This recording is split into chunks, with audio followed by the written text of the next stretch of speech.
Hello friends, எல்லோரும் எப்படி இருக்கீங்க? கண்டிப்பாக நல்லா இருப்பீங்க நம்புகிறேன். இதில் நம்ம வந்து ராணுவ் ரயான் அந்த சண்டை அந்த ஹாட் டாபிக் பற்றி தான் பேச போகிறோம். அதுக்கு முன்னாடி நம்ம சேனலுக்கு ஃபஸ்ட் டைம் வரவங்க சப்ஸ்கிரைப் பண்ணிக்கோங்க. நம்ம வீடியோஸ் பிடிச்சிருந்தா லைக் பண்ணிக்கோங்க. உங்களுக்கு பிடிச்சவங்களுக்கு ஷேர் பண்ணுங்கள், ஓகேங்களா? இப்போ வந்து இந்த ரவுண்ட் ஸ்டார்டிங்கில் பிக் பாஸ் வந்து ரூல்ஸ் மாற்றிடுவார். ரூல்ஸ் எப்படி மாற்றுவார் அப்படின்னு பார்த்தீங்கன்னா, அவுட் ஆனவங்க கூட இந்த கேமில் இன்வால்வ் ஆகலாம். ஆனால் என்னென்னா, பொம்மையை டச் பண்ணக்கூடாது. அதுக்கப்புறம் அந்த குஷன் உள்ளே போய் இது பண்ணக்கூடாது, அது உள்ளே போகக்கூடாது. அப்புறம் அந்த டால் ரூம்குள்ளேயும் போகக்கூடாது. வெளிலேருந்தே டிஃபெண்ட் பண்ணலாம். அதாவது உள்ளே அவங்க யாரை பொம்மை விடக்கூடாதுன்னு நினைக்கிறாங்களோ, யார் பொம்மை உள்ளே போகக்கூடாதுன்னு நினைக்கிறாங்களோ அது போக விடாமல் தடுக்கலாம். ஃபுல்லாக வந்து அந்த டெஃபென்சிவ் மோட் பண்ணலாம். மற்றபடி வந்து அந்த பால் அவங்களுக்கு எடுத்துகிட்டு போகிறவங்கள பிடிக்கலாம். ஆனால் அந்த பொம்மையை டச் பண்ணக்கூடாது. உள்ளேயும் இவங்க போகக்கூடாது. வெளிலேருந்தே எவ்வளோ வந்து அவங்கள வந்து கண்ட்ரோல் பண்ண முடியுமோ கண்ட்ரோல் பண்ணலாம் அப்படிங்கிற மாதிரி தான் இருக்கும். இதில் சொன்னோடனே பார்த்தீங்கன்னா, முதல்ல போய் அதை பண்ணக்கூடாதுன்னு சொன்னப்பறம் போய் முதல்ல போய் அதில் குதிச்சது பார்த்தீங்கன்னா முத்து தான். அதில் போய் குதிக்கக்கூடாது அவுட் ஆனவங்க அப்படின்னு சொன்னால் ஃபஸ்ட்டு போய் குதிச்சது முத்து தான். ஆனால் அப்போ பிக் பாஸ் ஒன்றும் சொல்ல மாட்டார் முத்து குதிக்கும் போது. அதுக்கப்புறம் வந்து ராணுவும் போய் குதிச்சிருவாப்புல. ரயானை வந்து ஜெஃப்ரியை, அதாவது ஜெஃப்ரி கிட்ட ரயான் பொம்மை இருக்குது. எல்லாருமே ஒரு லுக் எல்லாத்தையும் வச்சிருவாங்க. வெளில 3 பேர் மாட்டிக்குவாங்க. யார் யார் பார்த்தீங்கன்னா, ஜெஃப்ரி, ரயான், மஞ்சரி மாட்டிக்குவாங்க. மஞ்சரி கையில் வந்து ஆனந்த் இது இருக்கும். ஜெஃப்ரி கையில் வந்து ரயான் இருக்கும். ரயான் கையில் வந்து ஜெஃப்ரிது இருக்கும். ஸோ வந்து இப்போ வந்து இவங்க 3 பேர் தான் வெளில மாட்டிக்கிட்ட பிளேஸ் அப்படின்னும் போது ஆல்ரெடி அங்கே வந்து அந்த டோர் கிட்ட வந்து, அதாவது அந்த டால் ரூம் என்ட்ரன்ஸில் வந்து எல்லாரும் பிளாக் பண்ணி நிற்பாங்க. யாரும் உள்ளே போக விடாமல் பண்ணணும். இதில் அன்ஷிதா தர்ஷிகாலாம் பார்த்தீங்கன்னா ரொம்ப ஸ்ட்ராங்காக நிற்பாங்க. அன்ஷிதாவோட வாய்ஸ் தான் எங்கே 3 டாஸ்க்லேயே அன்ஷிதா பெருசாக விளையாடல அப்படின்னாலுமே அங்கங்கே அவங்களோட வன்மத்தை காட்ட முடிஞ்சது. அவங்க எந்த அளவுக்கு வந்து ஜெஃப்ரி, அதாவது அந்த கோவா கேங்கை வந்து வின் பண்ண விடக்கூடாது அப்படிங்கிறதுல அவங்களோட அந்த ஒரு ஸ்டபர்னஸை காட்டினாங்கன்றதை நம்மளால் பார்க்க முடிஞ்சுது, ஓகேங்களா? இப்போ இந்த இடத்துல ஜெஃப்ரி வந்து போய் அந்த அந்த டால் எடுக்க அது உள்ளே போனால் அங்கே வந்து ராணுவம் போயிட்டு ஜெஃப்ரியை ஸ்ட்ராங்காக பிடிச்சிருவார். ஸோ ஜெஃப்ரியை வந்து சேவ் பண்ணுறதுக்காக வந்து ரயான் அந்த இடத்துல உள்ளே வந்துடுவார். ஸோ அந்த ஒருத்தர் பின்னாடி ஒருத்தர் வந்து அதை ஏன்னா பிடிச்சிட்டு அதை பண்ணும்போது பார்த்திங்கன்னா, அப்போ ஜெஃப்ரியோடது வந்து வயிறு வந்து ஸ்ட்ராங்காக ராணுவ பிடிச்சதுனாலையும், அப்புறம் ராணுவோடது வந்து கழுத்து வந்து ரயான் பிடிச்சி, இது எல்லாமே ஃபிசிக்கல் வயலன்ஸ். எல்லாருமே ஒருத்தர் பின்னாடி ஒருத்தர் பண்ணாங்க தான். அது கேம்ன்றதுனால அதை நம்ம யாருமே நம்ம குத்தம் சொல்ல முடியாது. எல்லாருமே அந்த ஒரு ஃபோர்ஸை போட்டாங்க தான். இதில் வந்து ரூல்ஸ்ன்னு பெருசாக பிக் பாஸ் எதுவும் சொல்லாதனால எல்லாரும் அடிச்சு பிடிச்சி தான் விளையாடினாங்க. அப்புறம் அது உள்ளே வந்து ஆனால் ராணுவம் உள்ளே வரக்கூடாது அப்படின்னு சொல்கிற பட்சத்தில் ஜெஃப்ரி கத்திக்கிட்டே இருப்பார். இவர் என்ன வந்து இப்படி பிடிச்சி விளையாடுறாரு, பொம்மையை முதல்ல தொடக்கூடாது ராணுவ, ஏன்னா அவர் அவுட் ஆகிட்ட பிளேயர்னால பொம்மையை முதல்ல தொடக்கூடாது. ஆனால் ஜெஃப்ரியை பிடிக்கிற பட்சத்தில் பொம்மையும் பிடிப்பார். அப்போ ஜெஃப்ரியும் தான் கத்துவார் தான். அப்புறம் ஒரு வழியாக வந்து பிக் பாஸ் வந்து குரல் கொடுப்பாரு, உள்ளே விளையாடக்கூடாதுன்னு சொல்லியாச்சு அவுட் ஆன பிளேஸ்லாம் அதுக்குள்ளே அப்படின்னும் போது அப்புறம் வெளில இழுத்துட்டு வந்து அப்போ பண்ணும்போது திருப்பி வந்து ஜெஃப்ரி வந்து எப்படி இருந்தாலும் அதில் வந்து ராணுவ வந்து ரொம்ப ஸ்ட்ராங்காக ஜெஃப்ரியை பிடிச்சிருவாரு. ஏன்னா ரயானோட பொம்மை அவர்கிட்ட இருக்க அவர் உள்ளே போகக்கூடாதுன்றதுக்காக. அந்த இடத்துல பார்த்தீங்கன்னா சௌந்தர்யாவும் ஜாக்லினும் வந்து ஜெஃப்ரியை வந்து சேவ் பண்ணுறதுக்காக ஒரு ப்ரெஷர் கொடுத்து ஜெஃப்ரியை சேவ் பண்ண பார்ப்பாங்க. அப்போ அந்த இடத்துல ஒரு எல்போவில் கொஞ்சம் இடிக்கிற மாதிரி ஆகிடும் ராணுவ. அது இடித்ததெல்லாம் சோஷியல் மீடியாலாம் வந்துடுச்சு. பட் ஆனால் அதுக்கு முன்னாடி ராணுவ ஃபுல் ப்ரெஷர் கொடுத்து ஜெஃப்ரியை பிடிச்சிருக்காரு. ஸோ அந்த இடத்துல வந்து அவர் எஸ்கேப் ஆகணும்னா கொஞ்சம் அங்கே சப்போர்ட் பண்ணச்சா. இப்போ இந்த இடத்துல யாருக்கு வேணால் சப்போர்ட் பண்ணலான்னா அந்த கதவுக்கிட்டேயே நின்றுட்டு இருக்காங்களே, அவங்களாம் யாரும் வந்து ஜெஃப்ரிக்கு சப்போர்ட் பண்ணியிருக்கலாம்ல, ஏன் வரல? அங்கே எவ்வளோ ஸ்ட்ராங் பிளேயர்ஸ் நின்றுட்டு இருக்காங்க, பாடி பில்டர்ஸ்லாம் நின்றுட்டு இருக்காங்களே. சத்யா, அதுக்கப்புறம் வந்துட்டு ரஞ்சித்து, அன்ஷிதா, தர்ஷிகா, அவுட் ஆன அருண், விஷால் எல்லாம் நின்றுட்டு இருக்காங்களே. ஜெஃப்ரிக்கு வந்து சப்போர்ட் பண்ண வேண்டியது தானே. அவர் ஏன்னா இவங்க தான் ராணுவ தூது அமைச்சிட்டாங்களே, ராணுவ இன்ஃப்ளூயன்ஸ் பண்ணி தானே அந்த கேம் ஆடி இருக்காங்க. அப்போ வந்து ராணுவ வந்து இவங்க எல்லாரும் சார்பாகவும் போய் ஜெஃப்ரி அட்டாக் பண்ணுறாரு. அப்போ வந்து இவங்க அமிச்ச ஆளை வந்து இவங்களே அட்டாக் பண்ணுவாங்களா? அப்போ இந்த இடத்துல பப்பட்டா இருந்தது பார்த்தீங்கன்னா, ராணுவ தான் பப்பட்டா இருந்தது. எங்கன்னா அந்த புள்ளி கேங்குக்கு, அந்த புள்ளி கேங்குக்கு டோட்டலாக ராணுவ பப்பட்டா இருந்து அவங்கள வந்து இங்கே ராணுவ ஃபுல் ஃபோர்ஸ் போட்டு ஜெஃப்ரி மாதிரி அவரே வந்து என்ன சொல்கிறது, ரொம்பலாம் ஸ்ட்ராங்லாம் கிடையாது ஜெஃப்ரி. அவர் வந்து ராணுவ மாதிரி ஆளுங்க வந்து ஃபுல் ப்ரெஷர் கொடுக்கும்போது அவர் எப்படி அது ரிலீஸ் ஆகி அங்கேருந்து வந்து ரயானோட பொம்மை உள்ளே எடுத்துகிட்டு போய் வைக்க முடியும்? ஸோ அந்த இடத்துல மூவே பண்ண முடியாத பட்சத்தில் சௌந்தர்யா, ஜாக்லின் வந்து 2 பொண்ணுங்க அவங்க தான் ஃபுல் ஓரளவுக்கு சப்போர்ட் கொடுத்து ஜெஃப்ரி அந்த இடத்துலேருந்து கொஞ்சம் ரிலீஸ் பண்ணி, அப்போ வந்து ஜெஃப்ரி வந்து அங்கேருந்து எப்படி எஸ்கேப் ஆகணும்னு அந்த எல்போவில் அடித்தது தான் சோஷியல் மீடியாலலாம் ஜெஃப்ரி வந்து அடிச்சிட்டாருன்னு. ஆனால் அதுக்கு முன்னாடி அவ்வளோ ப்ரெஷர் கொடுத்து அவரை வந்து நீங்கள் பிடிச்சிருக்கீங்க ராணுவ, அது எங்கேருந்து வரும் எனக்கு தெரியல. அப்போ இந்த கேங் மட்டும் இவ்வளோ ஸ்ட்ராங்காக ஆடுறாங்கன்னா இவங்க 4 பேரில் யாரும் வின் பண்ணிடக்கூடாது அப்படிங்கிறதுக்காக ஆல்ரெடி அங்கே 2 பிளேயர்ஸ் தான் இருக்காங்க. 2 பேர் அவுட்டு, சௌந்தர்யா ஆடவே இல்லை, ஜாக்லினும் அவுட்டு. ஆடுறது ரயானும் ஜெஃப்ரியும் மட்டும்தான். அப்போ அவங்க 2 பேரும் உள்ளே போகக்கூடாதுன்றதுக்காக நீங்கள் இவ்வளோ பேர் வெளில கேட்டுக்கிட்ட நிற்கிறீங்க, வாயில் காவலர்கள் மாதிரி அவ்வளோ பேர் நிற்கிறீங்களே. யாருமே அப்போ வந்து போன கேமில் முத்து வந்து யாருக்கு வேணால் சப்போர்ட் பண்ணலாம் அப்படின்னும் போது நீங்கள் வந்து ஜெஃப்ரிக்கோ சப்போர்ட் பண்ணியிருக்கலாமே, ஏன் வரவே இல்லை? அப்போ நீங்கள் ஃபுல் வந்து அந்த கோவா கேங்க ஃபுல் ஹவுஸ்மேட்ஸும் சேர்ந்து தானே அட்டாக் பண்ணுறீங்க. இது குரூப்பிசம்னா அதுவும் குரூப்பிசம் தானே, இது தப்புனா அதுவும் தப்பு தானே. அப்போது 4 vs 14 ஆகுது. அப்போ எது பெரிய கேங்கு எனக்கு புரியல. ஈக்குவலாக கூட இல்லையா அங்கே? இதுதான் மெஜாரிட்டி இருக்குது. அப்போ இதுதானே மெஜாரிட்டி குரூப்பு. அப்போ வந்து அந்த இடத்துல ஜெஃப்ரி வந்து எல்போவில் இடிச்சுட்டு ஒரு வழியாக வந்து எப்படியாவது போய் உள்ளே போய் வைக்கலான்னா ஜெஃப்ரியை உள்ளே விடவே மாட்டாங்க. ஏன்னா ரயான் பொம்மை அவர்கிட்ட போகக்கூடாது அப்படின்னு. ஆனால் ரயான் வந்து ஜெஃப்ரி இது வந்து எடுத்துகிட்டு போய் வைக்க போகும்போது ஒரு ஜெஃப்ரியை உள்ள விடு ஒரு லுக் ரயான் போய் உள்ளே வச்சிருவார். அப்போ ஜெஃப்ரி வந்து வின் பண்ணுறாரு. ஆனால் ரயான் வெளில நின்றுடுது. இதே சமயத்தில் ஜெஃப்ரி எப்படியாவது ரயான் வைக்கிறோன்னு ட்ரை பண்ணுற பட்சத்தில் மஞ்சரி வந்து பிடிச்சி வச்சுக்கிறாங்க ஜாக்லின்.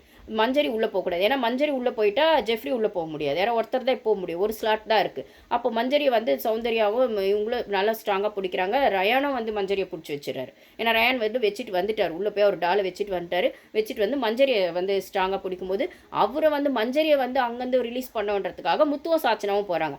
அவ்வளோ நேரம் ஜெஃப்ரியை வந்து ராணுவ பிடிச்சிட்டு இருக்கும்போது எங்கே போனீங்க முத்து சாச்சனாலாம்? ஏன் வரவே இல்லை? எனக்கு புரியல. அது நீங்கள் ஒரு சைடு மட்டும் இவங்க அட்டாக் பண்ணதை மட்டும் காட்டுறீங்களே. ஒரு பக்கம் அட்டாக் மோட்லேயே வாயில் அப்படியே அந்த அந்த என்ட்ரன்ஸ் வாயில் அந்த என்ன சொல்கிறது, அந்த கதவோட அந்த என்ட்ரன்ஸில் நிற்கிறாங்களே வாயில் காவலர்கள் மாதிரி, அவங்களாம் ஏன் ஜெஃப்ரிக்கு சப்போர்ட் பண்ணி வரல? ரயான் சப்போர்ட் பண்ணி வர வேணாம். சப்போர்ட் பண்ணி வரலாம்ல ஜெஃப்ரியே தான் அந்த வீட்டில் எல்லாருக்குமே பிடிக்குமே. அப்படி ஏன் சப்போர்ட் பண்ணல நீங்கள்? அவர் கையில் இருக்கிறது வேணால் ரயான் பொம்மையாக இருக்கலாம். பட் ஆனால் ஜெஃப்ரியை ஸ்ட்ராங்காக ப்ரெஷர் போட்டு பிடிச்சிருக்கிறது ராணுவ். ஜெஃப்ரிக்கு அது ஹர்ட் ஆகுதுன்னு சொல்கிறாரு அவர். அப்போ ஜெஃப்ரியை பிடிச்ச அன்ஷிதாவோ தர்ஷிகாவோ இல்லை தம்பின்னு சொல்கிற அன்ஷிதாவெல்லாம் ஏன் வரல? சத்யாலாம் ஏன் வரல?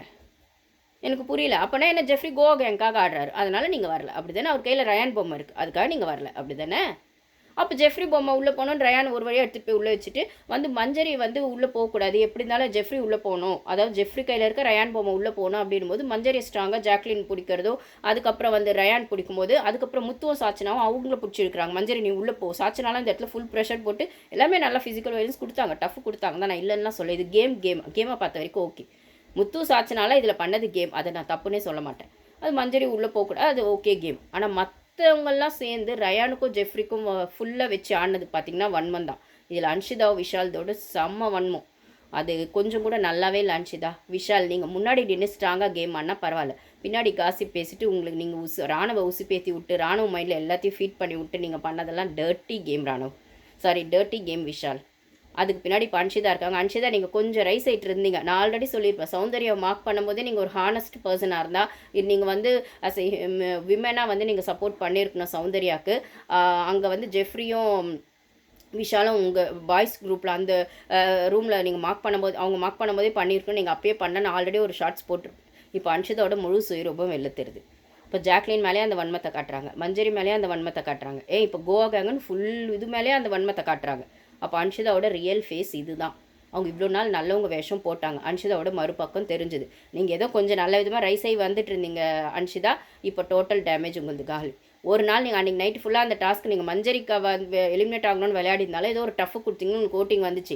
ஆனால் மறுநாள் எப்போ நீங்கள் ஜாக்லின் மேலே அவ்வளோ வன்மத்தையும் மறுநாள் அந்த லிவிங் ஏரியா டாஸ்க்லலாம் காட்டினீங்களோ சுத்தமாக உங்களுக்கான ஓட்டிங்கே கிடையாது, டவுன் ஆகிட்டு தான் இருக்குது. ஜாக்லின் தான் ஓட்டிங்கில் ஃபஸ்ட்டு இருக்காங்க, செகண்டில் மஞ்சரி இருக்காங்க, தேர்டில் ரயான் இருக்காங்க. இதை ஒத்துக்கிட்டாலும் ஒத்துக்கலனாலும் அஃபிஷியல் ஓட்டிங்கில் இப்படி தான் இருக்குது. நான் இதையும் சொல்லிடுறேன் இதோடவே சேர்த்து. ஓகேங்களா? அப்படி இருக்கிற பட்சத்தில் ஜனங்க கேமை ரசிப்பாங்க, ஆனால் வன்மத்தை ரசிக்க மாட்டாங்க. ஸ்ட்ராட்டஜி ஓரளவுக்கு ரசிப்பாங்க, ஆனால் அது எத்திக்ஸ் இல்லாமல் இருந்தால் அது சுத்தமாக ஜனங்களுக்கு பிடிக்காது. அதுவும் இப்போ 2-3 சீசனாக ரொம்பவே அனலைஸ் பண்ணி தான் ஜனங்க எல்லாருமே இந்த கேமை பார்க்குறாங்க. ஜஸ்ட் லைக் தட் ஃபன்னுக்காக மட்டும் யாருமே பார்க்குறதில்ல, டாக்ஸிக்காக இருந்தாலும் பார்க்குறதில்ல. அப்படி இருக்கிற பட்சத்தில் அன்ஷிதாவோட கேம் வந்து விஷால் கூட சேர்ந்தால் ஃபேர் கேமாக கண்டிப்பாக இருக்க போகிறதில்ல. இது விஷாலோட கேம் அஃபெக்ட் பண்ணுமான்னு எனக்கு தெரியாது, ஆனால் அன்ஷிதாவோட கேமை அஃபெக்ட் பண்ணும். ஓகேங்களா? ஆல்ரெடி அவங்களுக்கு வெளில சோஷியல் மீடியாவில் என்ன சொல்கிறது, நெகட்டிவ் நேம் இருக்குது, அதை மாத்திரம் வந்து அவங்க பிபி ஷோ வந்ததாக சொல்கிறாங்க. இப்போ இதுலேயும் நெகட்டிவ் நேம் இவங்களுக்கு வர ஆரம்பிச்சிருச்சு. இவ்வளோ நாள் இவங்க போட்டிருந்த நல்லவங்க வேஷம் கலைய ஆரம்பிச்சிருச்சு, இவங்க மாஸ்க் வந்து கிழிய ஆரம்பிச்சிருச்சு. ஸோ அன்ஷிதா ஒன்றும் சொல்கிறதுக்கு இல்லை, உங்கள் ஸ்ட்ராட்டஜியை மாற்றுங்க. முடிஞ்சால் நல்லவங்களாக இருக்க ட்ரை பண்ணுங்கள், இல்லை அட்லீஸ்ட் நியாயமான கேமாவது ஆட ட்ரை பண்ணுங்கள். இல்லைன்னா உங்கள் வன்மத்தை நீங்கள் இப்படியே கொட்டிகிட்டு இருந்தீங்கன்னா ஜனங்களுக்கு உங்களை எந்த அளவுக்கு பிடிக்கும்னு தெரியாது. ஓகேங்களா? அப்படி இருக்கிற பட்சத்தில் இப்போ வந்து இது வந்து என்ன சொல்கிறது, அப்போ ஒரு வழியாக மஞ்சரி உள்ளே போகக்கூடாதுன்னு அட்டாக் மோடுக்கு தான் போகிறாங்க ரயான் எல்லாருமே. அப்போ வந்து அது கேம் ஸ்பிரிட்டில் அவங்களும் அதை பெருசாக சொல்லலை. அப்புறம் ஒரு வழியாக மஞ்சரி உள்ளே போய் வச்சிடுறாங்க, ஜெஃப்ரியால் போக முடியல, ஸோ ரயான் அவுட் ஆகிடுறாங்க. இதுக்கப்புறம் இந்த டாஸ்க் முடிஞ்ச அப்புறமா இது கண்டினியூ ஆகுது அப்படின்னு பார்த்தா ரயான் மேலே அவ்வளோ வன்மம் இருந்தது பார்த்தா ரயான் மேலே மட்டும் இல்லை, அந்த கோவா கேங் மேலேயுமே ஃபுல் டீம் இருக்கிறதுனால ராணவ் மேலே வந்து இந்த இடத்துல ரயான் பண்ணது தப்பு தான். அவரும் ஏதோ வார்த்தையை விட்டுருக்காரு. அப்புறம் வந்து அடிக்கவும் போயிருக்கார் போல். அந்த இடத்துல டீம்மேட்ஸ் எல்லாம் சேர்ந்து ராணவ் இல்லை அவரும் கை ஓங்கியிருக்காரு ராணவும். ஸோ 2 பேருக்குமே கொஞ்சம் கிளாஷ் வந்திருக்கு. கொஞ்சம் வயலன்ஸ் அளவுக்கு போகிறதுக்குள்ளே எல்லா ஹவுஸ்மேட்ஸும் சேர்ந்து அதை சரி பண்ணியிருக்காங்க. பட் ஆனால் உசுப்பேற்றி விட்டது பின்னாடி மொத்தம் இதுக்கு பின்னாடி இருக்க விஷம் விஷால் தான். நான் இது வரைக்கும் யாரையும் விஷம்னு சொன்னதில்லை, ஆனந்தியும் சொன்னதில்லை. கேர்ள்ஸ் டீமில் ஆனந்தினா, பாய்ஸ் டீமில் விஷால். இவங்க 2 பேர் தான் அந்த வீட்டில் விஷம். இவங்கள தவிர மற்றவங்களாம் ஓரளவுக்கு கேமாச்சும் ஆடுறாங்க, இல்லை ஸ்ட்ராட்டஜி யூஸ் பண்ணி ஏதோ ஒரு கேம் அவங்க ஆடுறாங்க, இண்டிவிஜுவல் கேம். ஆனால் இவங்க 2 பேரும் பின்னாடி இருந்து தான் ஆடுறாங்க, விஷமாக தான் ஆடிட்டுருக்காங்க. ஸோ இது எனக்கு சொல்ல இஷ்டம் இல்லைனாலும் சாரி கைஸ், இதுதான் உண்மை. ஸோ வந்து இது பிபி டீம் அட்லீஸ்ட் ஆனந்தியாவது இந்த வாரம் வெளில போகிறதுக்கு வாய்ப்பு இருக்குது, அதனால் வெளில அனுப்பிச்சிருவாங்க. இல்லை இதுக்கு மேலே அவங்க கேம் அவங்க ஸ்ட்ராங்காக கொண்டு போகலாம் முடியாது இப்படி ஒழிஞ்சிக்கிட்டே. ஆனால் விஷாலை தப்பிக்க வச்சு பிபி டீம் உள்ளே வைக்கிறது அந்த கேமை இன்னும் டாக்ஸிக் தான் ஆக்க போகுது. அது கூட சேர்ந்து அன்ஷிதாவும் சேர்ந்துட்டாங்க. 2 பேரை சேர்ந்து அந்த கேமை ஆடும்போது அது டாக்ஸிக்காக போகிறதுக்கான நிறைய வாய்ப்புகள் இருக்குது. இது நான் சொல்லணுன்னா நான் இன்னொரு ஸ்பெஷல் வீடியோ போடுறேன். ஏன்னா இன்னும் கொஞ்சம் நான் அப்சர்வ் பண்ணிவிட்டு விஷாலோட கேமு பழைய கேம்லலாம் யார் கூட கம்பேர் பண்ணி பார்த்தா எந்த அளவுக்கு போகுது அப்படிங்கிறத நான் இன்னும் கொஞ்சம் அப்சர்வ் பண்ணிவிட்டு சொல்கிறேன். பட் ஆனால் இப்போ வரைக்கும் பார்த்தீங்கன்னா விஷால் டாக்ஸிக் தான், ஃபேர் கேம் இல்லை. ஃபேர் கேம் அவர் ஆட போகிறதும் இல்லை, பிபி டீம் அதை வெளில கொண்டு வர போகிறதும் இல்லை அவர் டாக்ஸிக் அப்படிங்கிறது. பட் ஆனால் ஜனங்களோட ஓட்டிங் குறைஞ்சபட்ச நியாயத்தோடு இருக்குன்ற பட்சத்தில் விஷாலுக்கான ஓட்டிங்கை நீங்கள் பார்த்து போடுங்க, அவ்வளோதான். நான் வேறு எதுவும் சொல்கிறதுக்கு இல்லை. ஓகேங்களா? அப்போ வந்து இந்த கேமில் ஜெஃப்ரி தான் வின் பண்ணிட்டாரு. ஸோ இந்த டாஸ்க்கை பொறுத்த வரைக்கும் கோவா கேங்கில் ஒருத்தங்க வின் பண்ணிட்டாங்க. அது எப்படி பார்த்தாலும் ஹாப்பி நியூஸ், அவ்வளோதான். இத்தனை பேர் சேர்ந்து அட்டாக் பண்ணாலும் அந்த கேங்கில் இருக்க ஒருத்தர் தான் வின் பண்ணார். மற்ற 3 பேர் அவுட் ஆனாலும் ஒருத்தரை வின் பண்ண வச்சுட்டாங்க அந்த கேங். அவங்க 4 பேருமே அந்த மொத்த ஹவுஸ்மேட்ஸுக்கும் டஃப் கொடுத்து சூப்பராக அவங்க குரூப்பில் ஒருத்தங்களை வின் பண்ண வச்சுட்டாங்க. அது எனக்குமே ஹாப்பி தான். Thank you guys.